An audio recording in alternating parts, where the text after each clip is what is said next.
आदाब, सत श्री अकाल, राम राम, खमागणी दोस्तों। मैं रजनी स्वागत करती हूँ आपका हमारे चैनल द सक्सेस में। तो दोस्तों आज हम पढ़ेंगे, देखो पहले हम पढ़ रहे थे उष्ण अक्षांशीय वायुमंडलीय परिसंचरण, जिसमें हमने उसकी सारी घटनाएं पढ़ी। आज हम पढ़ेंगे मध्य अक्षांशीय वायुमंडलीय परिसंचरण। ये भी 2-3 चैप्टर चलेंगे इसके, ठीक है। तो इसमें इसको हम फेरल कोशिका भी बोलते हैं, जिस तरह से उसको हम हेडली कोशिका बोल रहे थे, इसको हम फेरल कोशिका बोलते हैं। और यह कौन से अक्षांशों के बीच में आता है? 30 से 65 डिग्री अक्षांशों के बीच में आता है। और यह कोशिका जो है उपोष्ण उच्च वायुदाब से उपध्रुवीय न्यून वायुदाब के बीच में रहती है। पछुआ पवनें यहाँ पे चलती हैं। ध्रुवीय वाताग्रोह का प्रभाव इस कोशिका में होता है, आपको पता ही है। इस कोशिका के ऊपरी भाग के क्षेत्र में सीमा के पास में रॉसबी तरंगें चलती हैं। तो ये आपको याद रखना है, फेरल कोशिका के ऊपरी भाग के पास में रॉसबी तरंगें चलती हैं। अब इसका पहला जो पार्ट है वह है उपोष्ण उच्च वायुदाब पेटी, है ना। यह हेडली कोशिका में भी थी और यह इसमें भी थी, क्योंकि आपको पता है दोनों पेटियों का स्थानांतरण होता रहता है सूर्य के साथ में, तो कुछ कुछ हमें सेम चीज़ें भी देखने को मिलेंगी। तो उपोष्ण उच्च वायुदाब की पेटी को हम गतिजन्य न्यून वायुदाब की पेटी कहते हैं, क्योंकि वहाँ पे नॉर्मली तापमान तो ऊंचा रहता है, इसलिए वायुदाब भी ऊंचा होना चाहिए, लेकिन गतिक वजह से वहाँ पर वायुदाब ऊँचा हो जाता है, ठीक है। तापमान ऊंचा रहता है तो वायुदाब कम होना चाहिए, लेकिन गतिक रीजन की वजह से वहाँ पे उच्च वायुदाब पाया जाता है। गतिजन्य उच्च वायुदाब की पेटी कहा जाता है। यह पेटी निरंतर नहीं होती, विच्छेदित होती है। महासागरों पर यह ग्रीष्म काल में ठीक प्रकार से विकसित हो जाती है। तो यह ग्रीष्म काल में महासागरों पर अच्छे से विकसित होती है। उत्तरी अटलांटिक महासागर में इसे हम दो नामों से जानते हैं, अजोश उच्च दाब और बरमूडा उच्च दाब। और उत्तरी प्रशांत महासागर में हम इसे हवाई उच्च दाब की पेटी के नाम से भी जानते हैं।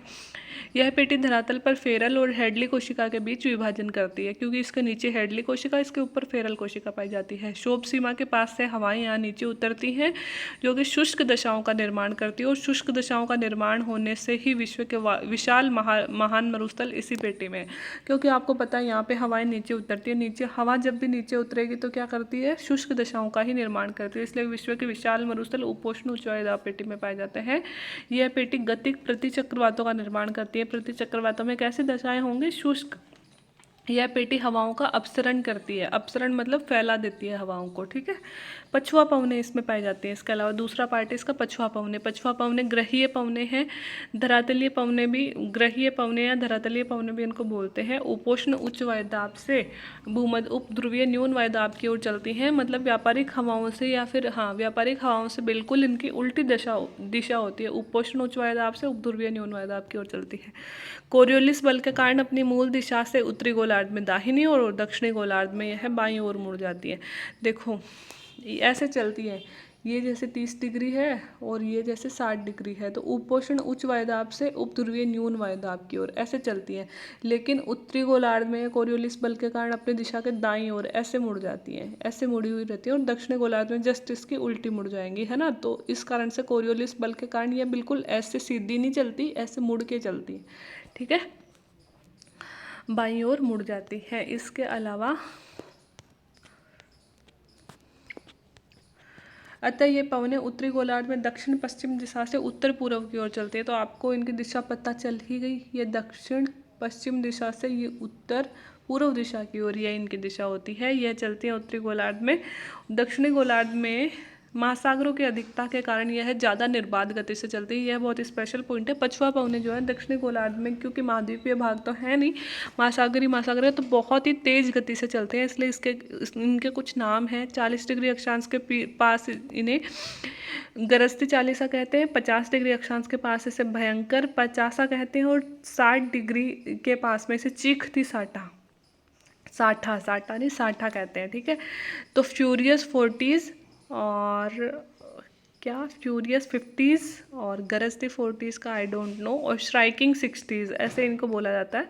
ऐसे इनके कुछ नाम दिए गए हैं, क्योंकि यहाँ पे 40, 50 और 60 डिग्री अक्षांशों में महासागरों की अधिकता के कारण बहुत ही तेज गति से चलती हैं। ये हवाएं मध्य अक्षांशों में महाद्वीपों के पश्चिमी तट को आर्द्र बनाती हैं तथा पूर्वी तटों को शुष्क बनाती हैं, क्योंकि वहाँ आते आते अपनी आर्द्रता खो देते हैं। जैसे ये कोई महाद्वीप है और मध्य अक्षांश में जो पछुआ पवनों के प्रभाव में आता है, तो महाद्वीपों के पश्चिमी तट जो है ये महाद्वीपों के पश्चिमी तट, क्योंकि इनकी दिशा क्या है, पश्चिम से पूर्व। पछुआ हवाएं हमेशा पश्चिम से पूर्व की ओर चलती है। तो पश्चिमी तटों पर यहाँ पे तो पानी ला के इकट्ठा करेंगी, तो इन तटों को तो बनाएंगे आर्द्र, और यहाँ से पानी उठा ले जाती है ना, उठा ले जाएंगे तो क्या हो जाएगा, नीचे का ठंडा पानी आ जाएगा, ठंडा पानी हो जाएगा तो इस वाले पूर्वी तट पर दशाएं हो जाएंगी शुष्क, तो बिल्कुल व्यापारिक पवनों के विपरीत काम करती हैं। इसी कारण से मध्य अक्षांशों में शुष्क व अर्धशुष्क प्रदेश महाद्वीपों के पूर्वी भाग में या फिर मध्य भाग में पाए जाते हैं। यह बात याद रखना कि जो व्यापारिक हवाओं वाले क्षेत्र में तो शुष्क प्रदेश महाद्वीपों के कैसे भागों में पाए जाते हैं, पश्चिमी भागों में पाए जाते हैं, जबकि मध्य अक्षांशों में जो शुष्क प्रदेश है वह महाद्वीपों के या तो पूर्वी भागों में पाए जाएंगे या फिर मध्य भागों में पाए जाएंगे। एग्जाम्पल के लिए आप देख सकते हो पैटागोनिया का मरुस्थल जो हो गया, गोबी का मरुस्थल हो गया, तकलामकान मरुस्थल हो गया, काराकोरम मरुस्थल हो गया जो कि तुर्कमेनिस्तान में स्थित है, प्रेरीज स्टेपीज पंपास घास के क्षेत्र जो मतलब बीच में स्थित है, जो महाद्वीप हैं उनके, ये भी शुष्क होते हैं। ये हवाएं उत्तरी गोलार्ध में विशेष प्रकार की जलवायु का निर्माण करती हैं। उत्तरी गोलार्ध में विशेष प्रकार की जलवायु कौन से बनाती है पछुआ हवाएं, एक तो CF जलवायु बनाती है, CF मतलब शीतोष्ण कटिबंधीय, F मतलब हमेशा बारिश। इसे पश्चिमी यूरोप तुल्य जलवायु भी कहते हैं। पछुआ हवाओं के प्रभाव से यहाँ वर्ष भर वर्षा होती है। पश्चिमी कनाडा, पश्चिमी यूरोप, उत्तरी पश्चिमी USA, दक्षिणी चिली, न्यूजीलैंड में यह पाई जाती है। पछुआ बेल्ट में भूमध्य रेखा की ओर वाला भाग शुष्क होता है क्योंकि यहाँ हवाएं नीचे उतरती हैं, और ध्रुवों की ओर वाला भाग आर्द्र होता है क्योंकि यहाँ हवाएं अभिसारित होकर ऊपर उठती हैं। जैसे कि यहाँ भी बिल्कुल व्यापारिक पवनों का उल्टा हो गया। व्यापारिक पवनों में जो भूमध्य रेखा वाला भाग था वो आर्द्र था और ऊपर वाला भाग था वो शुष्क था, लेकिन पछुआ हवाओं में भूमध्य रेखा वाला भाग शुष्क और ऊपर वाला भाग आर्द्र होता है। कारण आपको बताई दिया। हवाओं का संबंध शीतोष्ण कटिबंधीय चक्रवातों और वाताग्रोह से है। व्यापारिक हवाओं का संबंध उष्ण कटिबंधीय चक्रवातों से था, लेकिन वहाँ वाताग्र नहीं बनते। यहाँ पे शीतोष्ण कटिबंधीय चक्रवात और वाताग्र दोनों बनते हैं। इन्हीं के प्रभाव से शीतोष्ण कटिबंधीय चक्रवात पश्चिम से पूर्व की ओर चलते हैं, इसलिए महाद्वीपों के पश्चिमी भाग आर्द्र होते हैं। जिस तरह से व्यापारिक हवाओं के प्रभाव से उष्ण कटिबंधीय चक्रवात पूर्व से पश्चिम चल रहे थे, ये पश्चिम से पूर्व चलेंगे क्योंकि पश्चिमी तट से टकराएंगे, वह बारिश करेंगे, पूर्वी तट पर आते आते सूखे हो जाएंगे, इसलिए पूर्वी तट सूखे रह जाते हैं। पछुआ हवाएं शीतकाल में अधिक सशक्त होती हैं। सूर्य के आभासी संचरण के साथ में पेटी का विस्थापन होता है और शीतकाल में भूमध्य रेखा की ओर यह पेटी विस्थापित हो जाती है। शीतकाल में किधर चली जाती है, यह पेटी भूमध्य रेखा की ओर चली जाती है। CS जलवायु जो जहाँ पे वर्ष भर वर्षा होती है, और CW जलवायु है जो कि शीतकाल शुष्क होता है। शीतकाल शुष्क होने का मतलब क्या हुआ, या जलवायु में शुष्कता लाती है, या ये लिख लेना शीतकाल शुष्क होता है CW जलवायु में, मतलब ग्रीष्मकाल में बारिश होती है। ठीक है। इसके अलावा इस पेटी की एक मुख्य विशेषता अश्व अक्षांश भी है। अश्व अक्षांश किसे कहते हैं, 30 डिग्री अक्षांश जो दोनों के मध्य, मतलब 0 से 30 ऊपर और 0 से 30 नीचे, मतलब 30 डिग्री के आसपास होते हैं। वैसे 30 डिग्री के आसपास उत्तरी और 30 डिग्री के आसपास दक्षिणी, क्योंकि इस क्षेत्र में महासागरों पर उच्च वायुमंडलीय दाब, यहाँ पे दाब तो पाया जाता है उच्च, ठीक है, तथा न्यून धरातलीय पवनें, पवन बहुत ही न्यून गति से चलती है और कम गति वाली पवन चलती है वर्ष भर। यह हवाओं का विभाजन क्षेत्र है क्योंकि इधर नीचे की तरफ आ जाएंगे उपोष्ण उच्च वायुदाबीय पवनें, व्यापारिक पवनें, और ऊपर की तरफ पछुआ पवनें चली जाएंगी। प्राचीन काल में इस क्षेत्र में जब व्यापारी आते थे तो उनका जहाज कई दिनों तक आगे नहीं बढ़ पाता था, तो वह अपने जहाज को बचाने के लिए कुछ घोड़े समुद्र में फेंक देते थे, इसलिए इसे अश्व अक्षांश कहते हैं। क्यों, क्योंकि यहाँ पे न्यून वायुदाब आ जाता है और निम्न गति वाली हवाएं पाई जाती है। इस कारण से कुछ घोड़े उन्हें समुद्र में फेंकना पड़ता था और भार कम होने की वजह से फिर उनका जहाज थोड़ा बहुत आगे बढ़ पाता था, इसलिए 30 डिग्री वाले अक्षांश को क्या कहते हैं, अश्व अक्षांश कहते हैं।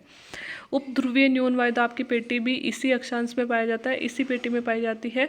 इसका विस्तार 60 से 65 डिग्री अक्षांशों के बीच दोनों गोलार्धों में नॉर्थ और साउथ में पाया जाता है। ये गतिजन्य न्यून वायुदाब की पेटी है ना। और उपोष्ण मरुस्थल से आने वाली गर्म पछुआ पवनें तथा ठंडी ध्रुवीय पवनें, ध्रुवों की ओर से आने वाली जो ध्रुवीय पवनें होते हैं, ठंडी ध्रुवीय पवनें, वो टकरा कर ऊपर उठती हैं, जिससे धरातल पर न्यून वायुदाब का निर्माण हो जाता है। जिस तरह से 30 डिग्री के आसपास दोनों तरफ की हवाएं मिलती हैं, वहाँ यहाँ भी दोनों तरफ की हवाएं मिलती है, और जैसे दोनों तरफ की हवाएं मिलेंगी वो अभिसारित होती हैं और इस कारण से यहाँ पे न्यून वायुदाब का निर्माण हो जाता है।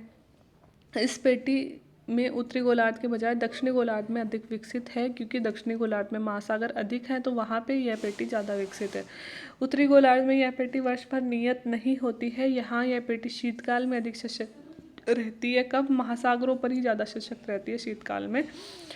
जैसे कि आइसलैंड न्यून वायुदाब उत्तरी अटलांटिक में बनता है और अल्यूशियन न्यून वायुदाब उत्तरी प्रशांत महासागर में बनता है। यह पेटी शीतोष्ण कटिबंधीय चक्रवातों और वाताग्रों की उत्पत्ति के क्षेत्र में सहायक होती है। वैसे आपको पता है कि जहाँ पे हवाएं मिल रही हैं वहाँ पे चक्रवात बनेंगे, तो दो प्रकार मतलब शीतोष्ण चक्रवात और वाताग्र यहाँ पे बनते हैं। यह पेटी शीत और उष्ण वायु राशियों के विप्रयास का क्षेत्र है। इसके नीचे उष्ण वायु राशि पाई जाती है, उसके ऊपर शीत वायु राशि पाई जाती है, तो इन दोनों के विभाजन का क्षेत्र होता है यह पेटी। फेरल कोशिका मतलब 35 से 60 डिग्री के बीच वाली कोशिका को फेरल कोशिका बोलते हैं। कोशिका का निर्माण धरातलीय पछुआ पौने से होता है, क्योंकि यहाँ पे चली पछुआ पौने रही है। यह कोशिका मध्य अक्षांशीय जलवायु का निर्धारण भी करती है। कोशिका का संबंध उपोष्ण पछुआ जेट स्ट्रीम और ध्रुवीय वाताग्र जेट स्ट्रीम की उत्पत्ति से है, और यह कोशिका ताप बजट का निर्धारण भी करती है। तो उपोष्ण पछुआ जेट स्ट्रीम, ध्रुवीय वाताग्र जेट स्ट्रीम हम आगे डिटेल से पढ़ेंगे, और आपको बस ये याद रखना है फेरल कोशिका 35 से 60 डिग्री अक्षांशों के बीच में आती है, मध्य अक्षांशीय जलवायु का निर्धारण करती है, और इसी कोशिका में उपोष्ण पछुआ जेट स्ट्रीम पाई जाती है। ध्रुवीय वाताग्र जेट स्ट्रीम की उत्पत्ति भी इसी कोशिका में होती है। तो दोस्तों आज के लिए इतना ही। उम्मीद है वीडियो आपको अच्छा लगा होगा और आपकी तैयारी में कहीं ना कहीं मदद कर रहे होंगे। अगर हाँ तो आप वीडियो को लाइक कर सकते हैं, चैनल को सब्सक्राइब कर सकते हैं, और अपने प्यारे प्यारे कमेंट वीडियो के नीचे करना नहीं भूलें। और वीडियो को प्लीज़ लाइक करें। जितने लोग देखते हैं, हज़ारों लोग देखते हैं, बट लाइक 100 200 300 होते हैं, तो प्लीज़ लाइक का बटन दबाने में थोड़ी सी देर हो जाती है यार। यूट्यूब को उसके बारे में रिव्यू मिलता है अगर आप लाइक करते हो। हमें पैसे नहीं मिलते लाइक के, यूट्यूब को रिव्यू मिलता है कि हम कुछ अच्छा काम कर रहे हैं। अगर हमें उसको लगता है हम अच्छा कर रहे हैं तो वीडियो ग्रो करवाने में यूट्यूब खुद मदद करता है। लेकिन अगर लाइक नहीं होते तो लगता है ऐसा ही कोई वीडियो होगा जिसे लोग पसंद ही नहीं करें। तो थोड़ा सा आप चैनल को भी सपोर्ट कीजिए। बाकी मैं अपनी तरफ से मेहनत कर ही रही हूँ। बाकी वीडियो देखने के लिए थैंक यू सो मच।